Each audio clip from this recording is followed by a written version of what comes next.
يلا بينا نعمل الكحك الدايب الرهيب ده. النهارده عامله الكحك بالعجوه وبالعجميه وعين الجمل. العجميه عملتها لكم في الفيديو اللي قبل ده. النهارده هنعمل مقادير الكحك. الكحك بتاعي مقاديره مختلفه شويه عن كل المقادير اللي انتوا سمعتوا بيها قبل كده. انا جيهان.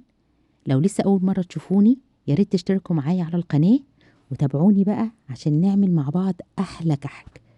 انا عامله لكم النهارده الكحك بمقادير صغيره عشان تجربوه لو انتوا خفتوا شويه من الطريقه، لكن انا متاكده لما هتعملوه عمركم ما هتعملوا غير بالطريقه دي.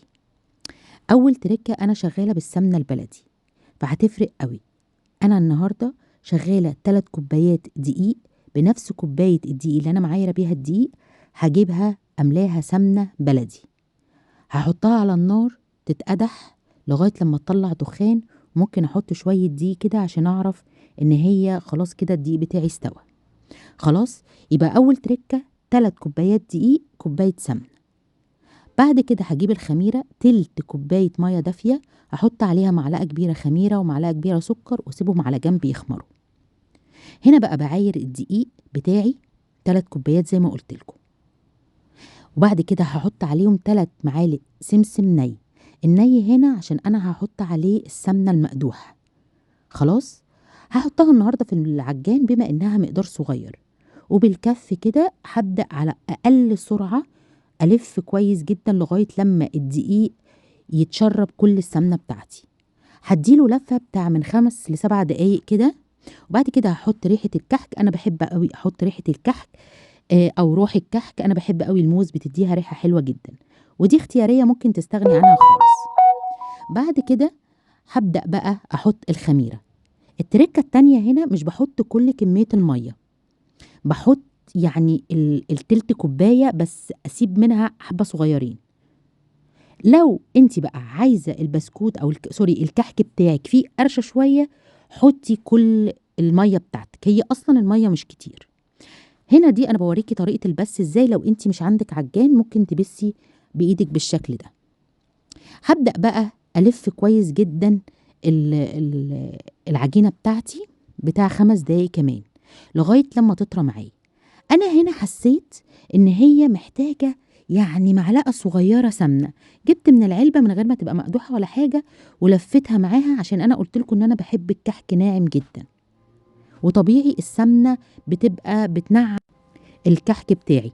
يبقى احنا لو عايزينه فيه قرشه هنزود ميه، لو عايزينه ناعم قوي هنزود السمنه.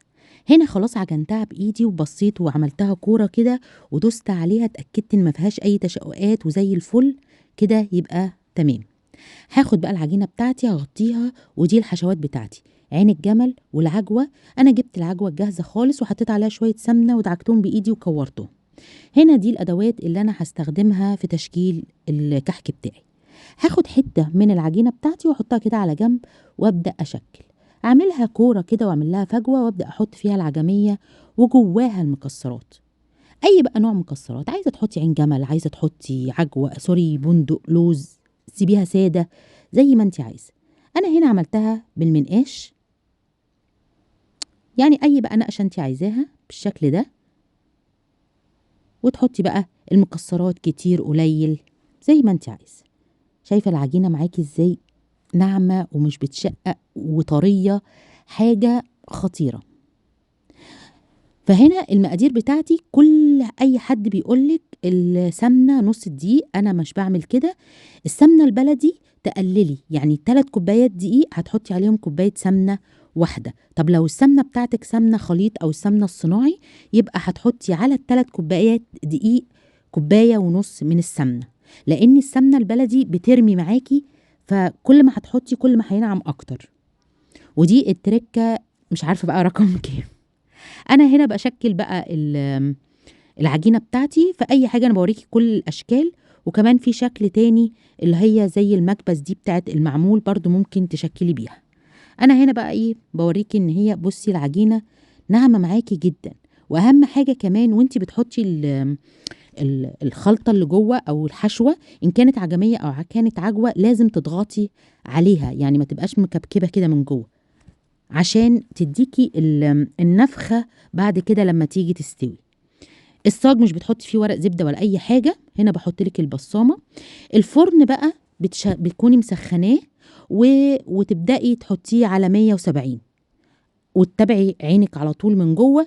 اول ما يبدأ بقى القعر بتاعها ياخد لون تطلعيها على طول. بس خلاص، انا هنا عملت احلى كحك.